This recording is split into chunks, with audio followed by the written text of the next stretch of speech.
दर्शक बंधु आज मु आपनक एक सुंदर विरल दृश्यटे देखेबी जहाँकि एक पशु एवं एक मनुष्य मध्य कि भल पाइबा कि स्नेह कि श्रद्धा आज मु आपण मानकु ए वीडियो माध्यम देखेबी। दुईटी मर्कट को आमर हृदयवान व्यक्तित्व बा समस्त पशुपक्षी को भल पाई पारुथिबा जड़े हृदयधारी व्यक्ति जे कि पूर्ण भाई दुई मर्कट को खाद्य दौरान दुई मर्कट बहुत सुंदर भावरे से खाद्य को ग्रहण करुँच आदर सहित निजर अंतर्य बंधु भावे ताकू कोले नौछंती। सतरे केते सुंदर दृश्य। आमे साधारणतः आम परिवार रे थिबा समस्त सदस्य मानकु निजर करि परने किंतु पूर्ण भाई निजर हृदय माध्यम रे अनेक पशुपक्षी मानकु जीति पारिछंती जद्वारा कि ए वीडियो माध्यम रे आपण माने निहाती देखि पारुछंती। देखंतु से विस्तरण करुथिबा बा बंटन करुथिबा खाद्य को किभଳି भाबरे दुई मर्कट सुंदर भाबरे खाई नउछंती जेमिति कि जणे मा निजर ममत्व वृद्ध को बांटी दउछि बा स्नेह श्रद्धा को बांटी दउछि एवं आदर सह खाद्य को बंटन करि दउछि। सतरे यह अत्यंत मधुरमय ओ अत्यंत सुंदरमय।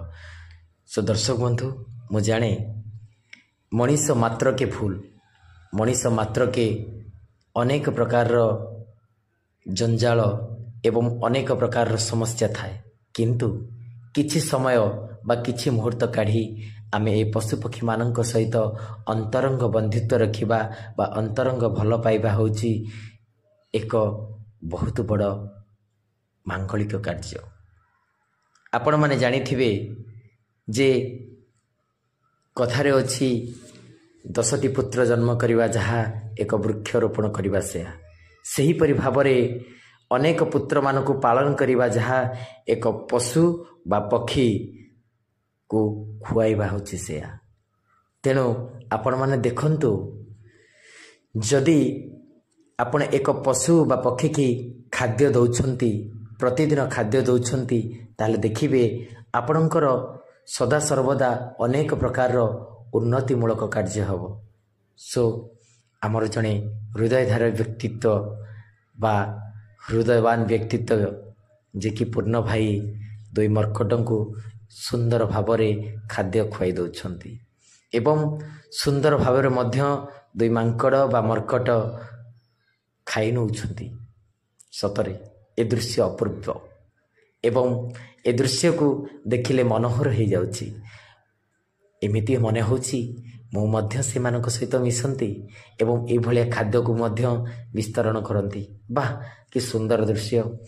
जेते कहिले सरीबनी पूर्ण भाई को मो तरफरु एवं मो यूट्यूब चैनल बादल क्रिएशन यूट्यूब चैनल तरफरु अनेक अनेक शुभेच्छा शुभकामना। सतरे दर्शक बंधु आपण माने दिने देखिथिबे जेते बेले बौला गाई निजर छुआ मानकु क्षीर न देई बाघ को कथा देइथिला जे मु निश्चित फेरिबी तापर मते खाई नब। पर मुहूर्त रे बौला गाई बाघ पाखक आछिसी कथा रक्षा करी बाघ तांको केतु छाड़ी देइछि कारण सेटा थिला प्रेम क्षति गोटे पशु अन्य एक पशुर हृदयर जंत्रणा को बा हृदयर प्रेम को बुझी पारुछि आमे माने मनीष कि कहीं बुझीबा न परिबा। भगवान सबुठार श्रेष्ठ प्राणी भाव में गढ़ी मनीष को से मनीष मध्य श्रेष्ठतम प्राणी होची मनीष। तेणु दर्शक बंधु चलतु आमे माने एते विचारवंत है कि एते विचारशील है मध्य जदि आमे एभली कार्य करि न परिबा ताले आमे जीवन रे कोन बा करि परिबा। मु जानिछि सब दर्शक बंधु माने भी जानी परथिबे ए भलो पाइबा केते दूर आनंदमय ଆପଣମାନେ ବି ଭାବୁଥିବେ ଏମିତିକି ମୋ ପାଖରେ ଗୋଟେ ପଶୁଟେ ଥାନ୍ତା କି ପକ୍ଷୀଟେ ଥାନ୍ତା, ମୁଁ ତା ସହିତ ସମୟ ବିତାଉଥାନ୍ତି, ତା ସହିତ ଅନେକ ପ୍ରକାର କାର୍ଯ୍ୟ କରୁଥାନ୍ତି। ମୁଁ ଡାକିଦେଲେ ଉଡ଼ି ଆସୁଥାନ୍ତା, ମୁଁ ଡାକିଦେଲେ ଚାଲି ଆସୁଥାନ୍ତା। କି ଆପଣମାନେ ମଧ୍ୟ ଭାବୁଥିବେ ଯଦି ମାଙ୍କଡ଼ଟି ମୋର ବନ୍ଧୁ ଥାନ୍ତା ତାହେଲେ ମୁଁ ଡାକି ଦେଉଥିଲେ ମୋ ପଛେ ଗଛକୁ ଗଛ ଡେଇଁ ମୋ ପଛରେ ପଳେଇ ଆସୁଥାନ୍ତା। କେତେ ସୁନ୍ଦର ଲାଗିଥାନ୍ତା, କେତେ ଆନନ୍ଦ ଲାଗିଥାନ୍ତା। ମୁଁ ଯାହା ଦେଉଥାନ୍ତି ତାକୁ ଆନନ୍ଦ ସହକାରେ ଖାଇ ଦେଉଥାନ୍ତା। ମୁଁ ଶୋଇବାକୁ କହିଲେ ଶୋଇପଡ଼ିଥାନ୍ତା, ମୁଁ ଡେଇଁବାକୁ କହିଲେ ଡେଇଁ ପଡ଼ିଥାନ୍ତା। ମୁଁ ଯାଇକି କହିଥାନ୍ତି ଯଦି ସେ ଗଛରୁ ଗୋଟେ ଫଳଟେ ତୋଳିକି ଆଣିକି ଦେଇ ଦେଉଥାନ୍ତା। କେତେ ସୁନ୍ଦର ହେଇଥାନ୍ତା। ଆପଣମାନେ ବିଚାର କରନ୍ତୁ ଏଇଟା ଠିକ୍ ନା ଭୁଲ। ମୁଁ ଜାଣିଛି ଆପଣମାନେ ନିହାତି ବୁଝିପାରୁଥିବେ ଏଇଟା ଅତ୍ୟନ୍ତ ସୁନ୍ଦରମୟ କଥା। ଏମିତିରେ ପୂର୍ଣ୍ଣ ଭାଇ ଏତେ ଭଲ ପାଇବା ଦେଇଛନ୍ତି, ଜଣେ ବାହାରେ ବୁଲୁଥିବା ମର୍କଟ, ପୋଷା ନ ମାନିଥିବା ମର୍କଟ ମଧ୍ୟ ସେହି ହୃଦୟବାନ ବ୍ୟକ୍ତିତ୍ୱବାନ ପୂର୍ଣ୍ଣ ଭାଇଙ୍କ ପାଖକୁ ଧାଇଁ ଆସିଛି ଏକ ଖାଦ୍ୟ ପାଇଁ। ସମସ୍ତ ପଶୁପକ୍ଷୀ କେବେ ହେଲେ ବି ଜଣଙ୍କ ପାଖକୁ ଉଡ଼ି ଆସିପାରିବେନି। ଭଗବାନ ସେଇଭଳି କଳା ଦେଇଛନ୍ତି, ଭଗବାନ ସେଇଭଳିଆ ଭଲ ପାଇବା ଦେଇ ଏ ପୃଥିବୀ ପୃଷ୍ଠକୁ ଜନ୍ମ ଦେଇଛନ୍ତି। ପୃଥିବୀ ପୃଷ୍ଠରେ ଜନ୍ମ ଦେଇ ତାଙ୍କୁ ଆଜି ଏକ ମହନୀୟ ପୁରୁଷ ଭାବରେ ଏ ସଂସାରରେ ତିଷ୍ଠେଇଛନ୍ତି। ତେଣୁ ଅନେକ ପଶୁପକ୍ଷୀ ମୁଁ ଆପଣମାନଙ୍କୁ ଏହାପରେ ଅନେକ ଭିଡ଼ିଓ ଦେଖେଇବି, ଯାହାଦ୍ୱାରା ପୂର୍ଣ୍ଣ ଭାଇଙ୍କର ଅନେକ ମହତ୍ତ୍ୱପୂର୍ଣ୍ଣ କାର୍ଯ୍ୟ। ତନ୍ମଧ୍ୟରୁ ଏକ ଛୋଟ ଭିଡ଼ିଓଟେ ମୁଁ ପକାଇବା ପାଇଁ ପ୍ରୟାସ କଲି। ପୂର୍ଣ୍ଣ ଭାଇ ଯେଉଁଭଳି ସ୍ନେହରେ, ଶ୍ରଦ୍ଧାରେ, ଭଲ ପାଇବାରେ ଢାଳି ପକାଉଛନ୍ତି, ଖାଦ୍ୟ ବିସ୍ତରଣ କରୁଛନ୍ତି, ମାଙ୍କଡ଼ 2 ଜଣ ଆନନ୍ଦ ସହକାରେ ତାକୁ ଭକ୍ଷଣ କରୁଛନ୍ତି, ସତରେ ସେଟା ଆନନ୍ଦମୟ ଲାଗୁଛି। ଯେମିତି ଚାହୁଁଛନ୍ତି ଜଣେ ମା ତାର ଛୁଆମାନଙ୍କୁ ଅନେକ ପ୍ରକାରର ସୁନ୍ଦର ସୁନ୍ଦର ଖାଦ୍ୟକୁ ବିସ୍ତରଣ କରିଦେଉଛନ୍ତି ବା ବଣ୍ଟନ କରିଦେଉଛନ୍ତି। ମୋତେ ଲାଗେ ଯେପରି ପୂର୍ଣ୍ଣ ଭାଇ ଜଣେ ଭଗବାନଙ୍କ ଠାରୁ ପରାମର୍ଶଦାତା ହୋଇ ପଶୁପକ୍ଷୀମାନଙ୍କର ମନ ବା ହୃଦୟକୁ ଜିଣି ପାରୁଛନ୍ତି, ବୁଝିପାରୁଛନ୍ତି। ସତରେ ପୂର୍ଣ୍ଣ ଭାଇ ତୁମକୁ ତ ଅନେକ ଅନେକ ଧନ୍ୟବାଦ। ମୁଁ କେତେ ଧନ୍ୟବାଦ ଦେଇ ତୁମକୁ ଜଣେଇବି ତାହା ମୁଁ କହିପାରୁନି। ଦେଖନ୍ତୁ କେତେ ସୁନ୍ଦର ଭାବରେ 2 ମର୍କଟ ଖାଉଛନ୍ତି ଏବଂ ଚାରିଦିଗକୁ ବା ଚତୁର୍ଦିଗକୁ ଚାହୁଁଛନ୍ତି ଏବଂ ଭାବୁଛନ୍ତି ଆମ ସାଥିରେ ଆଉ କିଏ ମିଶିକି ଖାଆନ୍ତା ଯଦି ଆହୁରି ବି ମଜା ହୁଅନ୍ତା।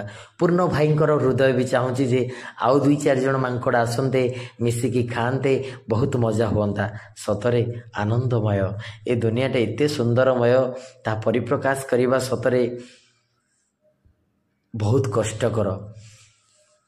ପୃଥିବୀରେ ଏମିତି ବି ଅନେକ ଲୋକ ଅଛନ୍ତି ଯାହାଦ୍ୱାରା କି ସତରେ ଆଜି ଏ ପୃଥିବୀ ପୃଷ୍ଠରେ ଅନେକ ବ୍ୟକ୍ତିତ୍ୱ ସତ୍ୟ ମାଧ୍ୟମରେ ଚାଲୁଥିବାରୁ ଏ ପୃଥିବୀ ମଧ୍ୟ ତିଷ୍ଠି ରହିଛି। ଯେବେ ଅନେକ ମିଥ୍ୟାବାଦୀମାନେ ଏ ପୃଥିବୀ ପୃଷ୍ଠରେ ଅବତରଣ ହେବେ, ଏହା ଫଳରେ ପୃଥିବୀ ଧ୍ୱଂସ ହୋଇଯିବ। କିଛି ଅନେକ ଧର୍ମୀୟ ପୁରୁଷ ବା ସତ୍ୟବାଦୀ ପୁରୁଷ ବା ଏ ପୃଥିବୀ ପୃଷ୍ଠକୁ ବା ପୃଥିବୀ ପୃଷ୍ଠରେ ବିତରଣ ହୋଇଥିବା ଅବତରଣ ହୋଇଥିବା ଅନେକ ଲୋକମାନଙ୍କୁ ଭଲ ପାଇବା, ନିଃସ୍ୱାର୍ଥ ଭଲ ପାଇବା ଦେଇଥିବାରୁ ଆଜି ଏ ପୃଥିବୀ ପୃଷ୍ଠ ତିଷ୍ଠି ରହିଛି। ସତରେ କହିବାକୁ ଗଲେ ମୋତେ ଏଇ ପଶୁ ଏବଂ ଏ ମନୁଷ୍ୟର ଭଲ ପାଇବା ଅନେକ ଆନନ୍ଦ ଲାଗୁଛି, କାରଣ ଏ ଦୃଶ୍ୟ ହେଉଛି ବିରଳ। ଆମେ ମଣିଷ ଜାତି ମଧ୍ୟରେ, ମଣିଷ ମଧ୍ୟରେ ହିଂସା, କପଟ, ନିନ୍ଦା, ପରଚର୍ଚ୍ଚା କରି ଜୀବନ ଅତିବାହିତ କରୁଛେ। ନିଜର ମଣିଷକୁ ମଧ୍ୟ ଆପଣେଇ ପାରୁନେ, ପରିବାର ଲୋକକୁ ମଧ୍ୟ ଆପଣେଇ ପାରୁନେ, ସମାଜର ଲୋକକୁ ମଧ୍ୟ ଆପଣେଇ ପାରୁନେ। କିନ୍ତୁ ଏ ମଣିଷ, ଏ ପଶୁପକ୍ଷୀ ମଧ୍ୟରେ କିଭଳି ସମ୍ପର୍କ ରହୁଛି। ମୁଁ ଦର୍ଶକ ବନ୍ଧୁ ଆଶା କରୁଛି ଆପଣମାନେ ନିଶ୍ଚିତ ଏ ଦୃଶ୍ୟକୁ ଦେଖି ହୃଦୟଙ୍ଗମ କରିପାରୁଥିବେ ଯେ ନିଜର ମଣିଷକୁ କେତେ ଭଲ ପାଇବା, ନିଜର ପରିବାରକୁ କେତେ ଭଲ ପାଇବା, ନିଜର ସମାଜକୁ କେତେ ଭଲ ପାଇବା, ନିଜର ଦେଶ ଓ ଜାତିର ଗୌରବକୁ କେତେ ଭଲ ପାଇପାରିବା, ନିଜ ଦେଶ ଜାତିରେ ଜନ୍ମିତ ସନ୍ତାନ ସନ୍ତତି, ଭାଇ ଭଉଣୀ, ବନ୍ଧୁ କୁଟୁମ୍ବମାନଙ୍କୁ କେମିତି ଭଲ ପାଇପାରିବା। ନିଶ୍ଚିତ ଏହି ଭିଡ଼ିଓ ମାଧ୍ୟମରୁ ଆପଣ ଜାଣିପାରୁଥିବେ। ମୁଁ ଆଶା କରେ ଆପଣମାନେ ନିହାତି ଅନେକରୁ ଅନେକ ଭଲ ପାଇବା ଦେବେ। ତତ୍ସହିତ ଲାଇକ୍, ସବସ୍କ୍ରାଇବ୍ ଏବଂ କମେଣ୍ଟ ମାଧ୍ୟମରେ ନିହାତି ଜଣାଇବେ। ମୁଁ ଆଶା ରଖେ ଆପଣମାନଙ୍କୁ ଏମିତି ନୂତନତ୍ୱ ଭିଡ଼ିଓ ପ୍ରଦାନ କରିବି। ରହୁଛି। ଜୟ ଜଗନ୍ନାଥ।